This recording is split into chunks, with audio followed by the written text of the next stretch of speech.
Oi, pessoal. Oi, pessoal. Bora falar um pouquinho aqui sobre o Advento, o segundo vídeo. Vou gravar mais dois. Então, um na semana que vem e outro que a gente entrega no dia de Natal, que encerra a nossa jornada aqui nesses devocionais do Advento. Eu não sei se você está acompanhando pelo grupo do WhatsApp. Lá no grupo a gente, além de ter, né, todo esse material, a gente de compartilhar esse vídeo e tudo mais, a gente tem também as pessoas lá que se inscreveram voluntariamente e cada dia um de nós lá do grupo faz a leitura do devocional do dia, do Advento. E a gente segue então o, o devocional De Onde Brota a Esperança, material que a CV Alcance produziu, e andando pensando, né, no que nós temos ali proposto para cada dia, para cada semana, eu estou pegando aquela divisão que a gente passou por ela essa semana falando sobre obediência. Então, quando a gente passa sobre esse assunto de obediência, é um negócio sempre meio difícil quando a gente fala sobre isso, porque sempre quando a gente fala de obediência, a gente lembra um montão de histórias de desobediência. Eu sempre lembro das coisas que eu deixei de fazer ou que eu não fiz, e é muito fácil de lembrar de histórias engraçadas da desobediência que aconteceu, que você fez, que você viu, que você ouviu, que você praticou, que a tua mãe te pediu uma coisa quando você era adolescente, criança e você não fazia, o que ela falava sempre. E depois, quando você vai entrando para a vida madura, você como adulto percebe que você está cobrando parecido com a sua mãe, ou que de fato a tua mãe, você deu muito trabalho para ela e essas coisas, né? Eu me coloco nesse lugar, dei muito trabalho para minha mãe e para meu pai, como um menino desobediente. Então, quando a gente está olhando aqui para a Bíblia, você de cara vai pensar assim, a Bíblia é marcada por histórias de pessoas obedientes. O pior que não. O pior é que a gente tem muita história de gente desobediente na Bíblia, né? Tem um povo inteiro em dados momentos, o povo inteiro é tratado como um povo desobediente e o povo sofre o dano por conta disso. Algumas pessoas aqui sim são aquelas que representam a obediência. E os que representam a obediência de um jeito impressionante para nós, né, sem ter aquele momento onde foi uma fraquejada de um desobediente. Não foi assim, a pessoa viveu como desobediente e de repente ele virou obediente. Ele fez um montão de coisa errada, daqui a pouco ele se arrependeu. E aí tem aquelas piadas, né? A música, né? Eu era um bêbado, vivia drogado, desde Jesus. Então é como alguém que sempre foi desobediente, transgressor, fazia coisa errada, de repente se arrepende, muda a história de uma vez por todas. Tem um monte de gente assim nas nossas igrejas, talvez você que esteja ouvindo seja uma dessas pessoas. Escolheu muita coisa errada, foi desobediente, né? No ponto de vista da espiritualidade, da relação com Deus, dos princípios eternos, e agora você está comprometido com tudo aquilo que Jesus tem ensinado como seus princípios, a palavra, a vida de igreja, o cuidado com a sua família, cuidado, né, o autocuidado, né, cuidar da sua saúde, da sua família, da sua vida. E você está vivendo uma outra história. Então, a gente conhece essas histórias. Mas eu quero falar que Lucas capítulo 1 está marcado por história de gente obediente. Gente obediente. Né? Tem o anjo Gabriel. O anjo Gabriel é obediente. O anjo Gabriel, né, ele vem para ser aquele que fala, né, anuncia o nascimento de João Batista, anuncia o nascimento de Jesus. Gente obediente, Isabel e Zacarias, né? A gente tem aqui Zacarias. Só que eu queria colocar essa coisa da obediência, né? Tem obediência também, gente obediente, né? Que a gente tem João Batista. João Batista que estava ali, ó, no capítulo 1, né? Isabel ficando grávida.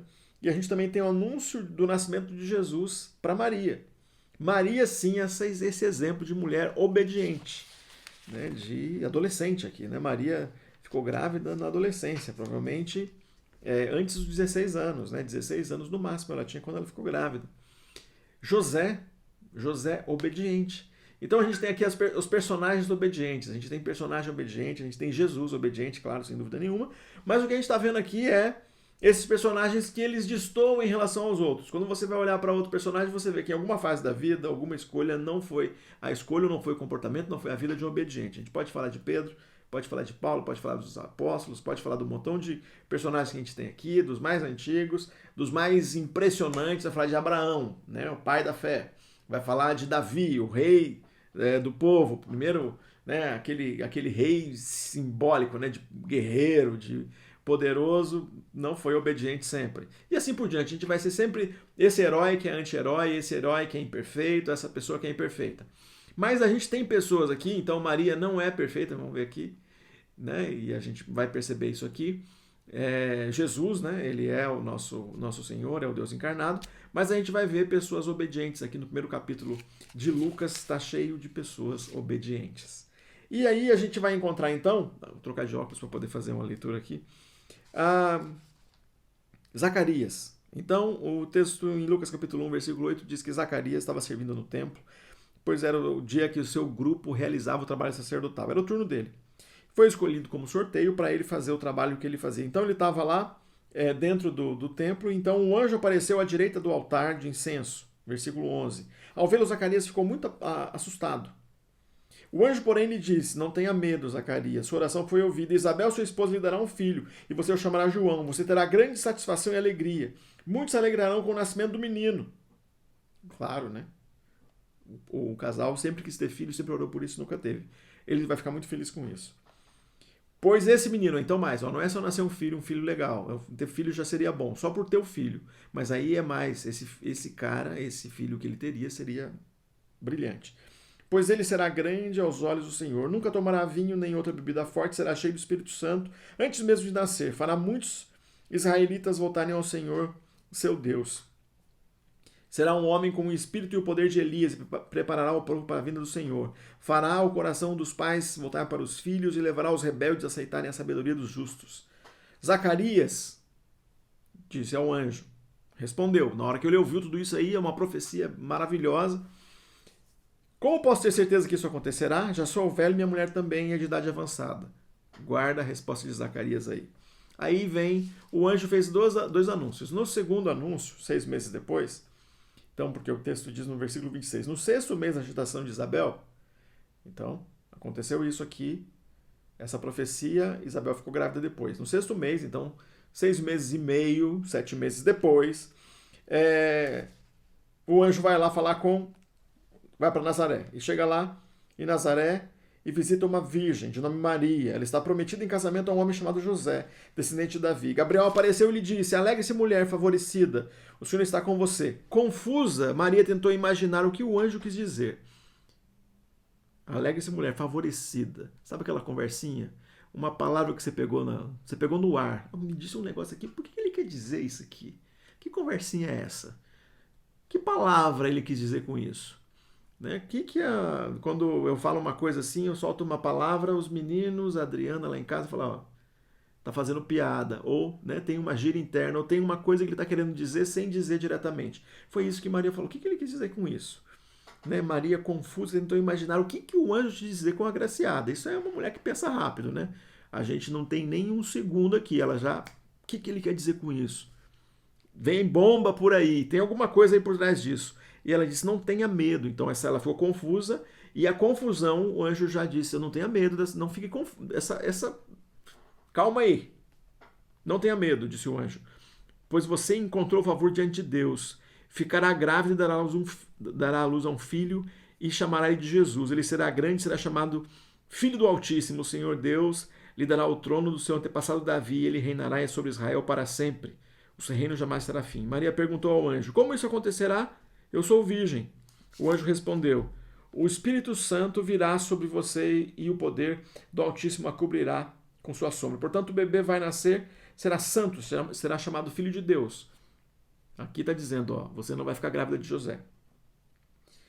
Além disso, sua parente Isabel ficou grávida em idade avançada. As pessoas diziam que ela era estéril, mas ela concebeu um filho e está no 6º mês de gestação, pois nada é impossível para Deus. Guarda essa informação aqui.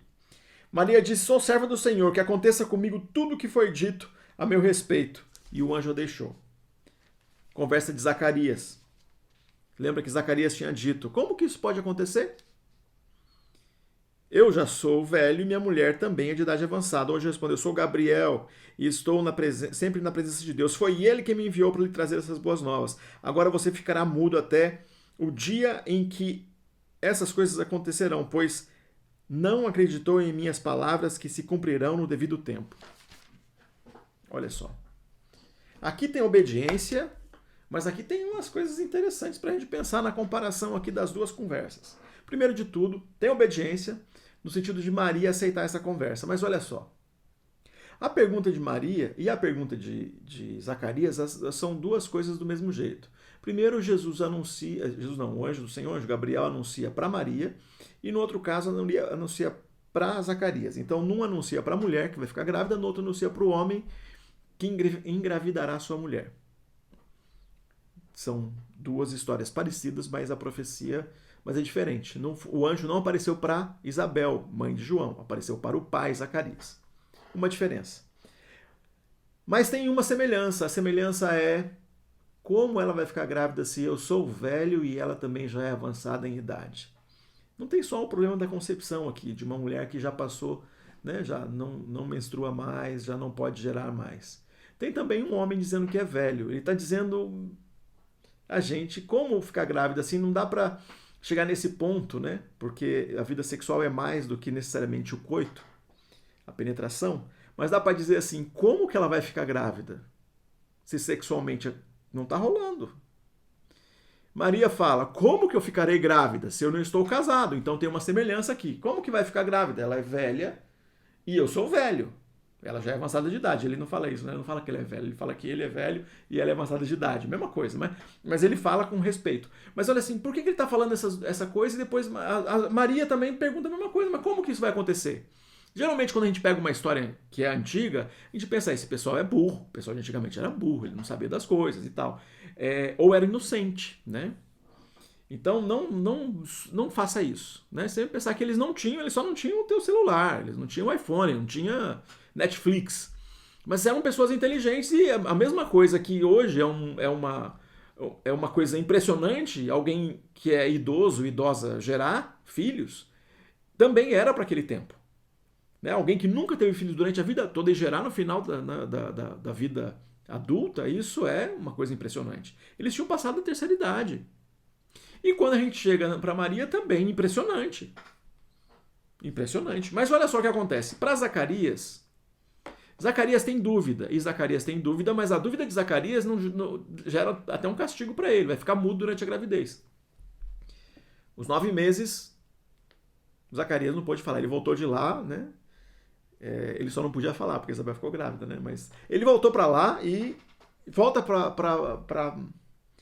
para conversa e tenta falar, né? Que a mulher fica grávida, por gesto, é isso que o texto vai descrevendo. Mas Maria também teve dúvida. Por que foi diferente com Zacarias? Zacarias castigo e ficou mudo. E para Maria também ela fica, né? Ela fala, mas eu vou ficar grávida? Não tenha medo. Maria perguntou ao anjo, como isso pode acontecer se eu sou virgem? Olha só, Maria pergunta, é uma pergunta razoável. A mesma coisa acontece com Zacarias, pergunta razoável. Mas por que a pergunta de Zacarias merece castigo e a pergunta de Maria não merece castigo? Porque quando a pergunta de Zacarias contém dúvida e a pergunta de Maria, ela vem com uma coisa assim, olha o final que ela diz. Maria diz, sou serva do Senhor, que aconteça comigo tudo o que foi dito a meu respeito. Nesse processo aqui, o anjo também fala assim, a tua prima, Isabel, está grávida e ela já é de idade avançada. Todo mundo pensava que ela era estéril. Mas nada é impossível para Deus. Ela está no 6º mês de gravidez. Sendo Zacarias um homem mais velho, deveria ter dito assim, Senhor, o Senhor sabe que eu sou velho, mas eu não duvido do teu poder. Mas aqui ele duvidou do que Deus pode fazer. E uma coisa que é interessante para a gente. A maioria de nós que estamos aqui nesse grupo já conhecemos pessoas que disseram que porque Deus não abençoou porque duvidou. Olha só, se fosse isso, Zacarias, né, Deus ia falar assim, ó, vai lá falar para outro casal, não vai poder ser Zacarias. Então, olha só, aqui tem uma situação onde o anjo aparece, Zacarias tem um atraso, né, no negócio, ele fica mudo, de fato, né, tem uma canseira aqui, né, tem um sofrimento aqui, mas olha só o que acontece. A bênção vem do mesmo jeito. E a bênção vem mesmo com Zacarias não acreditando. Uma coisa que é impressionante é que Maria também tem a mesma dúvida, só que Maria, na dúvida, diz: Senhor, que aconteça comigo o que o Senhor quer. Então tem algumas coisas que têm a ver com a promessa do Senhor para nós, com coisas que nós acreditamos que nós estamos fazendo, vivendo, e a gente precisa da resposta de Deus. Eu queria desafiar você a ser obediente. Ser obediente em algumas promessas que você já percebeu de Deus para você, do chamado de Deus para você, da vocação de Deus para você, do compromisso que Deus tem com você. Visivelmente você se sente abençoado e cuidado por Ele, e do pouco compromisso que talvez você tenha com Ele. Mas eu queria desafiar você na obediência mesmo, mas ser obediente que nem Maria, para dizer: Senhor, tudo o que você quer fazer, faça. No que depender de mim, eu sou teu servo e eu vou me submeter à coisa boa que você vai me dar, aquilo que você quer me dar. O que aconteceu com Zacarias é que Zacarias sabia do poder de Deus, mas ele duvidou, falou assim: Deus é poderoso para criar o céu e a terra, mas resolveu o problema da minha família? Não. Resolveu o meu problema na minha vida íntima com a minha esposa? Não. Deus é poderoso para fazer uma criança que está doente, vai abençoar e ela ser curada, mas para agir na vida e na restauração dessa minha dor, dessa minha angústia, não. Então eu queria desafiar você a ser obediente, a exemplo de Maria. Ser obediente, a exemplo de João Batista. Ser obediente e viver a fé de um jeito que você pode dizer: sou seu servo, Senhor, que aconteça comigo tudo que foi dito a meu respeito. No sentido, tudo que é falado de mim a meu respeito, tudo tem palavra de Deus para mim, tem coisa de Deus, Senhor, tudo que é teu eu quero. Tudo que é teu eu quero na minha vida. Tudo que é teu eu quero na minha vida, com as minhas falhas, as minhas dificuldades, mas tudo que é teu eu quero. Eu quero vencer essas falhas. Tudo que é teu eu quero. Eu quero viver em obediência, quero experimentar aquilo de grande que o Senhor tem para mim. Eu queria muito dizer isso. Mas eu tenho alguns de nós aqui que somos mais parecidos com Zacarias. E agora? O que ele vai fazer? Ele vai castigar a gente? A gente aprende que em Jesus nós somos perdoados, que Ele é rico em perdoar, que é um Deus de graça. Então eu queria te desafiar a acreditar, a andar com firmeza e em paz com esse Deus de graça. Que Jesus já veio aqui para perdoar o teu pecado, o meu pecado, o pecado da incredulidade, o pecado da dureza de coração. Mas seria tão bom que a tua oração hoje seja dizendo amém para essa oração que eu vou fazer para você agora. Senhor Pai Todo-Poderoso, que cada um que está ouvindo esse vídeo até o final aqui, hoje ele ficou maior, que cada um possa dizer: eu quero ser obediente, que tudo que o Senhor quer, tudo que o Senhor tem a meu respeito, seja feito e aconteça. Que cada um aqui possa dizer: tudo que é teu eu quero, que em obediência estarei presente na vida dos meus irmãos, estarei presente na vida dos meus familiares, receberei as tuas bênçãos e serei grato. Quero viver em obediência ao Senhor. Que Deus nos abençoe. Em nome de Jesus. Amém. Nos vemos no próximo vídeo ou nos nossos encontros aqui na igreja ou trocando mensagem. A gente se vê por aí.